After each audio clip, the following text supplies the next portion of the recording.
మండపేటలో యువకుడు ప్రగడ శ్రీకృష్ణ భగవాన్ ఆత్మహత్యకు సంబంధించి సిబిఐ విచారణ చేపట్టాలని రాష్ట్ర పౌర హక్కుల సంఘం అధ్యక్షులు, భారత న్యాయవాదుల సంఘం రాష్ట్ర అధ్యక్షులు, ఏపీ బార్ కౌన్సిల్ సభ్యులు ముప్పాల సుబ్బారావు డిమాండ్ చేశారు. మండపేటలోని గాంధీనగర్ లో మృతుడు కృష్ణ భగవాన్ ఇంటికి ఆదివారం విచ్చేసిన ఆయన కుటుంబ సభ్యులను పరామర్శించారు. కృష్ణ భగవాన్ కుటుంబానికి అన్ని విధాల అండగా నిలుస్తామని భరోసా కల్పించారు. ఈ సందర్భంగా మీడియాతో ముప్పాల మాట్లాడుతూ పోలీసుల వేధింపులే ఆత్మహత్యకు కారణమని స్పష్టం చేశారు. సిఐని నిర్దోషిగా చిత్రీకరిస్తూ కేసును తప్పుదోవ పట్టించేందుకే మీడియాపై బెదిరింపులకు పాల్పడుతున్నారని మండిపడ్డారు. న్యాయం కోసం పోరాటం సాగిస్తామని స్పష్టం చేశారు.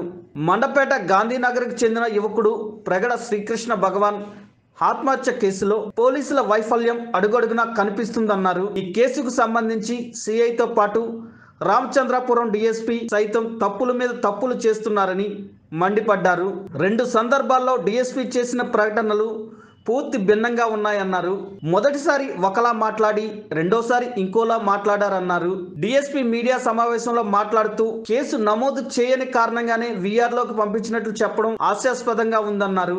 కేసు నమోదు చేయని పక్షంలో ఫోక్సో సెక్షన్ 21 కింద మరియు సెక్షన్ 166A ఐపీసీ కింద సిఐపై కేసు ఎందుకు నమోదు చేయలేదని ప్రశ్నించారు. అదే విధంగా ఫోక్సో చట్టం కింద బాధితులు ఫిర్యాదు చేసినప్పటికీ కేసు నమోదు చేయనందున సెక్షన్ 166A కింద సిఐపై మరో కేసు ఎందుకు దాఖలు చేయలేదని నిలదీశారు. అసలు ఫిర్యాదును జీడీ ఎంట్రీలో ఎందుకు నమోదు చేయలేదో కారణం చెప్పాలన్నారు. వీఆర్లోకి పంపించడం ఒక్కటే సరిపోదని జరిగిన దానిపై చట్ట ఉల్లంఘనలపై కేసులు ఎందుకు నమోదు చేయలేదో చెప్పాలన్నారు. ఇవేమీ చేయకుండా మీడియా ముందు మాట్లాడే నైతిక హక్కు డిఎస్పీకి ఎక్కడుందని ప్రశ్నించారు. చట్ట ప్రకారం తీసుకోవాల్సిన చర్యలు తీసుకోకుండా పోలీసులను కాపాడుకునే ప్రయత్నం చేస్తే చూస్తూ ఊరుకునేది లేదన్నారు. అసలు కృష్ణ భగవాన్ ను స్టేషన్ కి ఎందుకు పిలిచారో చెప్పాలని డిమాండ్ చేశారు. ముప్పాల సుబ్బారావు, ఆంధ్రప్రదేశ్ పౌర హక్కుల సంఘం ఏపీసీఎల్ఏ రాష్ట్ర అధ్యక్షుడిగా ఉన్నాను. అలానే భారత న్యాయవాదుల సంఘం రాష్ట్ర అధ్యక్షుడిగాను, ఆంధ్రప్రదేశ్ రాష్ట్ర బార్ కౌన్సిల్ సభ్యులుగాను ఉన్నాను. ఈరోజు ప్రధానమైన అంశం మండపేటలో జరిగినటువంటి ప్రగడ శ్రీకృష్ణ భగవాన్ ని పోలీసు వాళ్ళు వేధింపుల వలన చనిపోయారనేది స్పష్టంగా అర్థమవుతా ఉంది. ఇక్కడ మొదట్లో డిఎస్పీ గారు ఇచ్చిన ప్రకటన ప్రెస్ మీట్ కానివ్వండి, రెండోసారి డిఎస్పీ గారు ఇచ్చిన ప్రెస్ మీట్ కానివ్వండి, రెండు భిన్నంగా ఉన్నాయి. ఒకదానికి ఒక పొంతన లేదు. ముందు చర్యలు తీసుకుంటామంటారు, రెండోసారి సిఐ గారిని మేము వీఆర్లో పంపింది ఈ కేసుకు సంబంధించింది కాదు, ఆ పోక్సోకు సంబంధించినటువంటి ఆ అమ్మాయి ఇచ్చిన ఫిర్యాదు మీద కేసు నమోదు చేయలేదు కాబట్టి దాని మీద వీఆర్లో పంపించారు డిఐజీ గారు అని చెప్తారు. మీ వాదనే కొద్దిసేపు ఒక అంశాన్ని ముందుగా తీసుకున్నాం. డిఎస్పీ గారు పోక్సో కేసులో ఫిర్యాదు ఇచ్చిన తర్వాత కేసు నమోదు చేయకపోతే సెక్షన్ 21 కింద సిఐ మీద కేసు నమోదు చేశారా? రెండోది, పోక్సో కేసులో ఫిర్యాదు ఇచ్చారు కాబట్టి ఫిర్యాదు మీద చర్యలు తీసుకొని చట్టపరమైనటువంటి కార్యక్రమాలు నిర్వహించలేదు కాబట్టి IP Indian penal code 166A కింద మీ సిఐ గారి మీద కేసు నమోదు చేశారా? చేయకపోవటం మీ శాఖ నిబంధనల ప్రకారం చట్టపరమైన చర్యలు తీసుకోవాల్సిన అవసరం లేదా? ఫస్ట్ మీరు మాట్లాడేటప్పుడు అసలు కేసు నమోదు చేయకుండా ఉంటే ఏ సెక్షన్ల ప్రకారం అతని మీద కేసు నమోదు చేయాలో అది చేసిన తర్వాత మాత్రమే మీరు మీడియా ముందు మాట్లాడేటువంటి నైతిక హక్కు ఉంది. మీరు చట్ట ప్రకారం చేయవలసిన అంశాలు చేయకుండా మీ పోలీస్ అధికారులను కాపాడుకోవడానికి మీరు ప్రయత్నం చేస్తే హక్కుల ఉద్యమకారులుగా ఊరుకునే అవకాశాలే లేవు. చట్టాలున్నాయి. చట్టం ముందు పోలీసులు ప్రజలు వేరువేరు కాదనే విషయాన్ని ఇక్కడ డిఎస్పీ గారు గుర్తుంచుకోవాల్సిన అవసరం ఉంది. సరే, డిఎస్పీ గారు చెప్పిన దాని ప్రకారమే కేసు నమోదు చేయాల. కేసు నమోదు చేయనప్పుడు ఎందుకు ఈ చనిపోయినటువంటి వ్యక్తిని హైదరాబాద్లో ఉద్యోగం చేసుకుంటూ ఉంటే ఎందుకు వాళ్ళ ఇంటికి వచ్చేసి పిల్లవాడిని కనుక అప్పచెప్పకపోతే తీసుకొచ్చి మాకు ఇవ్వకపోతే మిమ్మల్ని ఇంట్లో వాళ్ళని తీసుకెళ్లి స్టేషన్లో పెడతామని ఎందుకన్నారు? మీకు ఏ చట్టం ఈ అధికారం ఇచ్చిందో చెప్పగలరా డీఎస్పీ గారు? అసలు ఎందుకు పిలిచారు? పిలవడం చట్ట వ్యతిరేక చర్య కాదా? మరి 6వ తారీఖు ఉదయం 10 గంటలకి పోలీస్ స్టేషన్కి తీసుకువెళ్ళిపోయి రాత్రి 8 గంటల వరకు పోలీస్ స్టేషన్లో ఉంచి మధ్యాహ్నం కూడా వీళ్ళ కుటుంబ సభ్యులే తీసుకెళ్లి భోజన క్యారేజీ ఇచ్చి ఎందుకు ఉంచాల్సి వచ్చింది? ఇక్కడ చేసినప్పుడు డాక్టర్ గారు లేరని చెప్పేసి తెలుస్తా ఉంది. ఏదో కాంట్రాక్ట్ డాక్టర్ ఎవరో ఒక అమ్మాయి ఉందని చెప్పేసి చెప్తా ఉన్నారు. కానీ ఎముకల డాక్టర్ రామచంద్రాపురం తీసుకొచ్చి పోస్ట్ మార్టం చేసినట్టుగా మాకు సమాచారం అయితే ఉంది. ఇక్కడ చాలా స్పష్టం, ఇది కస్టోడియల్ టార్చర్ వలన చనిపోయిన సంఘటన. ఇది పోలీసుల యొక్క చట్ట వ్యతిరేక చర్యల వలన 20 సంవత్సరాల కుర్రవాడు చనిపోయాడు. కాబట్టి చట్ట వ్యతిరేక చర్యల వలన చనిపోయారు కాబట్టి డెఫినెట్ గా ఇది పోలీసుల యొక్క చర్య వలన చనిపోయింది, వాళ్ళ యొక్క వేధింపుల వలన చనిపోయాడు. కాబట్టి డెఫినెట్ గా గ్రూప్ ఆఫ్ డాక్టర్స్ చేత పోస్ట్ మార్టం జరగాలి, వీడియో తీయాలి. కాబట్టి ఇవన్నీ కూడా ఏమి జరిగినట్టుగా అయితే మాకు సమాచారం లేదు. కాబట్టి తప్పనిసరిగా పోస్ట్ మార్టం రిపోర్ట్ వచ్చిన తర్వాత అవసరం అనుకుంటే తిరిగి పోలీసుల యొక్క వేధింపుల వలన మరణించినటువంటి కుర్రవాడు ఎవరైతే ఉన్నారో ఆయన్ని తిరిగి పోస్ట్ మార్టం చేయడానికి కూడా కావాల్సిన చట్టపరమైన చర్యలు తీసుకుంటాం. ఎట్టి పరిస్థితుల్లోనూ చట్టం ముందు అందరూ సమానుల విషయాన్ని మర్చిపోయి పోలీసు వారు వ్యవహార శైలి చేస్తా ఉన్నారు. దీని మీద మానవ హక్కుల కమిషన్కి వెళ్తాం, చట్టపరమైన చర్యలు తీసుకుంటాం.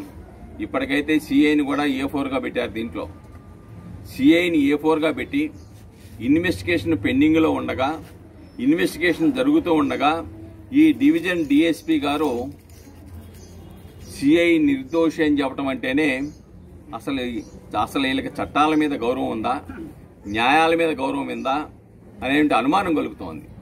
ఎవరైనా కానీ ఒక ఉన్నతాధికారి ఇన్వెస్టిగేషన్ పెండింగ్లో ఉంది, ఛార్జ్షీట్ ఫైల్ చేయలేదు, విచారణ జరుగుతూ ఉంది, విచారణ జరుగుతూ ఉన్నప్పుడు ముద్దాయిల మీద వాళ్ళు ముద్దాయిలు కాదు అని చెప్పాడంటే ఈయన అసలు డీఎస్పీగా కొనసాగే నైతిక అర్హత ఉందా అని అడుగుతున్నా. కృష్ణ భగవాన్ ఒంటిపై దెబ్బలు లేవని నిర్ధారించడానికి డీఎస్పీ ఎవరని మండిపడ్డారు. దెబ్బలు ఉన్నాయో లేవో తేల్చాల్సింది పోస్ట్ మార్టం రిపోర్ట్ అని, అటువంటిది గాయాలు లేవని వెనకేసుకు రావడం సీఐ చేసిన దుశ్చర్యను సమర్థించడమే అవుతుందో కాదో చెప్పాలన్నారు. సీఐను రక్షించేందుకు డీఎస్పీ శక్తి వంచన లేకుండా ప్రయత్నిస్తున్న నేపథ్యంలో ఈ కేసును సిబిఐ చేత విచారణ సాగిస్తేనే దోషులకు శిక్ష పడుతుందన్నారు. ఇది ఖచ్చితంగా కస్టోడియల్ మృతిగా భావిస్తున్న నేపథ్యంలో ఒకే డాక్టర్ కాకుండా డాక్టర్ల బృందంతో ఉమ్మడిగా పోస్ట్ మార్టం సాగించాల్సి ఉందని పేర్కొన్నారు. పోలీసులు చేసిన తప్పులకు బాధ్యత వహిస్తూ ప్రభుత్వం బాధిత కుటుంబానికి నష్టపరిహారం చెల్లించాలని డిమాండ్ చేశారు. సేపు ఇష్టానుసారంగా కొట్టాడు, బాడీ మొత్తం మీద అలానే కడుపులో తిప్పేశాడు అని కడుపు నొప్పితో బాధపడుతుంటే ఆ తల్లి అల్లాడిపోయిన సంగతులు మీకు గుర్తురావటం లేదా? మీకు ఎవరిచ్చారు ఈ అధికారం? పోలీస్ స్టేషన్లో అమాయకులను కొట్టి ఏ కేసు లేకుండా, ఏ నేరం ఆరోపించకుండా, ఏ జీడీ ఎంట్రీ లేకుండా అసలు మిమ్మల్ని కొట్టే అధికారం ఎవడిచ్చాడు అసలు? ఇంకా చెప్తూ ఉన్నారు, అబ్బాయి ఆయన మీద దెబ్బలు లేవు. ఈయనెవరండి చెప్పడానికి? పోస్ట్ మార్టం రిపోర్ట్ రావాలి, ఇంతమంది పోస్ట్ మార్టం రిపోర్ట్ రాలే. పోస్ట్ మార్టం రిపోర్ట్ వచ్చిన తర్వాత డాక్టర్ గారు ఏం చేశారో చూడవలసిన అవసరం ఉంది. చూడకుండా పోస్ట్ మార్టం రిపోర్ట్ రాకుండా ఆయన మీద గాయాలు లేవు, మా సీఏ గారు ఏమి కొట్టలేదు అని అంటే నువ్వు మీ యొక్క సీఐ చేసినటువంటి దుశ్చర్యల్ని ప్రోత్సహించడం అవునా కాదా? అటువంటి నేరాలను ప్రోత్సహించడం కూడా నేరమే అనే విషయాన్ని ఈ డీఎస్పీ గారు గమనిస్తే మంచిగా ఉంటుంది. ఇక్కడ మేము ఒకటే డిమాండ్ చేస్తా ఉన్నాం. ఇప్పుడు డీఎస్పీ గారు ప్రకటన చూసిన తర్వాత సీఐ గారిని రక్షించడానికి శక్తి వంచన లేకుండా పనిచేస్తున్నారు అనేది వాస్తవం. కాబట్టి ఈ సంఘటన మీద సిబిఐ చేత ప్రత్యేక విచారణ జరిపితే మాత్రమే దీంట్లో పాల్గొన్న, ప్రోత్సహించిన దోషులందరూ కూడా చట్ట ప్రకారంగా శిక్షించబడతారే తప్ప ఈ డీఎస్పీ కింద ఉన్నటువంటి సీఏల చేతనో, ఈ డీఎస్పీ చేతనో విచారణ జరిగితే ఇక్కడ ఈ కేసులో ఈ జరిగిన అన్యాయానికి, ఈ కేసులో ఉన్న నేరస్తులకి శిక్షలు పడే అవకాశాలే లేవు. వాళ్ళని ఏ విధంగా తప్పించాలో దానికి కావాల్సిన ఎత్తుగడ వేస్తున్నారనేది ఇక్కడ స్పష్టం. అంటే నువ్వు మీ యొక్క సిఐ చేసినటువంటి దుశ్చర్యల్ని ప్రోత్సహించడం అవునా కాదా? అటువంటి నేరాలను ప్రోత్సహించడం కూడా నేరమే అనే విషయాన్ని ఈ డిఎస్పీ గారు గమనిస్తే మంచిగా ఉంటుంది. ఇక్కడ మేము ఒకటే డిమాండ్ చేస్తా ఉన్నాం. ఇప్పుడు డిఎస్పీ గారు ప్రకటన చూసిన తర్వాత సిఐ గారిని రక్షించడానికి శక్తి వంచన లేకుండా పనిచేస్తున్నారు అనేది వాస్తవం. కాబట్టి ఈ సంఘటన మీద సిబిఐ చేత ప్రత్యేక విచారణ జరిపితే మాత్రమే దీంట్లో పాల్గొన్న ప్రోత్సహించిన దోషులందరూ కూడా చట్ట ప్రకారంగా శిక్షించబడతారే తప్ప ఈ డిఎస్పీ కింద ఉన్నటువంటి సిఐల చేతనో ఈ డిఎస్పీ చేతనో విచారణ జరిగితే ఇక్కడ ఈ కేసులో ఈ జరిగిన అన్యాయానికి ఈ కేసులో ఉన్న నేరస్తులకి శిక్షలు పడే అవకాశాలే లేవు. వాళ్ళని ఏ విధంగా తప్పించాలో దానికి కావాల్సిన ఎత్తుగడ వేస్తున్నారనేది ఇక్కడ స్పష్టం. ఈ సంఘటనను వార్తలుగా రాసిన జర్నలిస్టులకు నోటీసులు జారీ చేయడం పైన ఆయన తీవ్ర స్థాయిలో మండిపడ్డారు. సమాజంలో జరిగే ప్రతిదీ రాసే హక్కు మీడియాకు ఉందన్నారు. ఎవరేం ఆరోపించినా ప్రజలకు తెలియజేసే పత్రికా స్వేచ్ఛ జర్నలిస్టుకు ఉందన్నారు. ఈ మొత్తం వ్యవహారాలపై మానవ హక్కుల కమిషన్కు ఫిర్యాదు చేయనున్నట్లు వెల్లడించారు. ముప్పాళ్ల వెంట ఎంఆర్పీఎస్ నాయకులు ధూళి జయరాజు, ఆలమూరు బార్ అసోసియేషన్ కార్యదర్శి సాయి, గాలింకి నాగేశ్వరరావు, ఆంధ్రప్రదేశ్ నాట్యమండలి జిల్లా అధ్యక్షులు కార్యదర్శులు వేమగిరి శ్యాము, మహంతి లక్ష్మణరావు, నారాయణ, గాలంకి నాగేశ్వరరావు తదితరులు పాల్గొన్నారు. పాత్రికేయుల పాత్ర సమాజంలో జరిగేటువంటి అన్యాయాలు, ఆక్రంతో బాధపడి ఆవేదంతో బాధపడేటువంటి బాధితుల యొక్క వేదనలను వెలుగు చూయించడం, దాన్ని ప్రభుత్వ దృష్టికి తీసుకురావటం, లేకుంటే ఉన్నతాధికారుల దృష్టికి తీసుకురావటం అనేది ఇది పత్రికా విలేకరుల యొక్క విధులలో భాగం అనే విషయాన్ని పోలీసు అధికారులు గమనించాలి. కానీ కొంతమందికి నోటీసులు ఇచ్చేసి మీ దగ్గర ఆధారాలు ఇవ్వండి అంటాడు. ఆధారాలు విలేకరులు ఇస్తే ప్రజల సొమ్ముతో వీళ్ళకి జీతాలు ఎందుకు ఇవ్వటం? పోలీసుల యొక్క విధులు ఇన్వెస్టిగేషన్ చేయటం అనేది వాళ్ళ విధులు. అంతే తప్ప మీరు జరిగిన సంఘటనల్ని ఏ బాధితుడైనా కానీ నాకు అన్యాయం జరిగిందని చెప్తే ఆ బాధితుడి యొక్క ఆవేదనని ఉన్నతాధికారుల దృష్టికి తీసుకెళ్లాలంటే పాత్రికేయ రంగమే ప్రధాన భూమిక పోషిస్తుంది. కాబట్టి పత్రికల్లో రాస్తారు.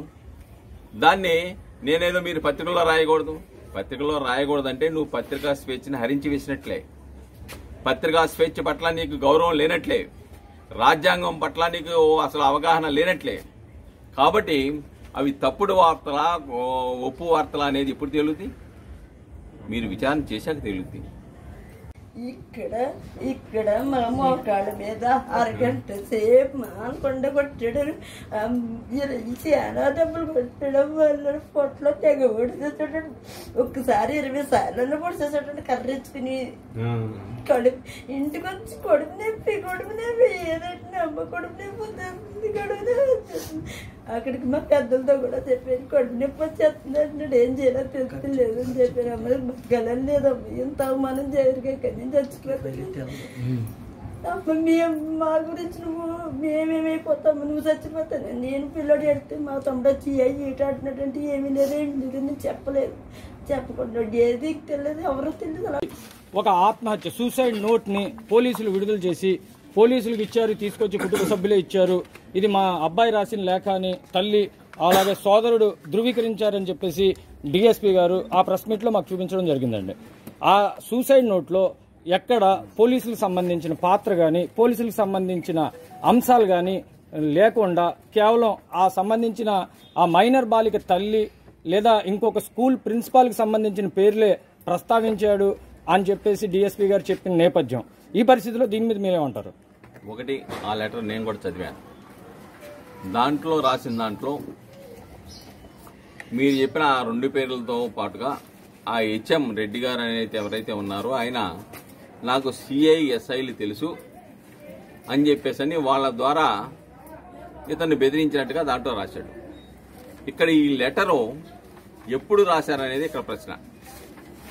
ఏం చేద్దంటే ఆయన్ని హైదరాబాదు నుంచి నువ్వు గనక రాకపోతే నీ తల్లిదండ్రులని పోలీస్ స్టేషన్లో పెడతామని ఎప్పుడైతే అన్నారో ఆటోమేటిక్గా ఆ విషయం ఈ ప్రస్తావన వచ్చింది, పోలీస్ స్టేషన్లో ఉన్నదని ప్రస్తావన తెలిసిందో ఆటోమేటిక్గా పోలీస్ స్టేషన్కి వెళ్ళక ముందు రాసిన అంశంగా ఆ యొక్క లెటర్ కనపడతా ఉంది.